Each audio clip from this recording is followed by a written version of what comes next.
हमारे गुरुजी कहते थे मंगत राम जी, जिस दिन भागवत कथा हो उस दिन अगर शोभा यात्रा वाले दिन कथा सुनने 10 भी लोग आ जाए ना, समझ जाओ 10,000 आ गए। क्योंकि माताएं सुबह से तैयारी करती हैं, आती हैं, 2 घंटे यात्रा करके फिर जाती हैं, दोबारा आने का कैसे नाम होता है। इसलिए प्राय अपने जब गुरु जी को उत्सव होता है तो एक दिन पहले ही शोभा यात्रा कर लेते हैं, कम से कम दूसरे दिन तो सब कथा सुनेंगे। भागवत कथा सबने सुनी है ना। किस किस ने सुनी, जरा हाथ उठा के बताएं। अरे कोई बात नहीं, ठंडी है तो अभी कीर्तन करेंगे, ताली को बजाए। सबने सुनी है। भागवत है क्या है?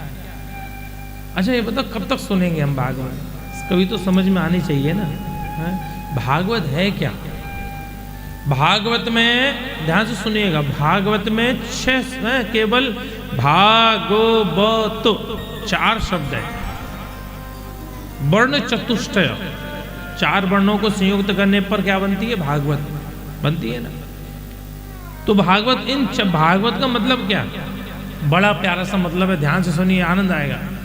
भाके कहिष भाग्य खुलत लोगन के, केवल भा शब्द,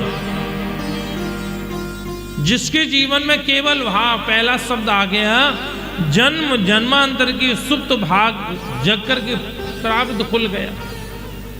भाके कहे से भाग्य खुलत लोगन के, गा के कहे से गिरि गुमान मिट जात है। बाके कहे से वर्ण होत विष्णु दूतन में, ताके कहे से भव सो तर जात है। यदि कृष्ण की कृपा से सप्ताह सुनबे को मिल जाए, क्या? यदि कृष्ण की कृपा से सप्ताह सुनबे को मिल जाए, तो ब्रज को निवास ताए खास मिल जाते हैं। ये भागवत है। भाके कहे से भाग्य खुलत लोगन के, एक शब्द जिह्वा पर आया भा, समझाओ आपके भाग्य खुल गए। गा के कहे से गिरि गुमान मिट जाते। दूसरा शब्द गा आया है। गा का मतलब मैं पैसा वाला हूं, मैं दरिद्र हूं, मैं धनवान हूं, मैं ऊंचे कुल का हूं, मैं नीचे कुल का हूं, सब अभिमान दूर। जीवन में अभिमान नहीं होना चाहिए। क्या नहीं होना चाहिए?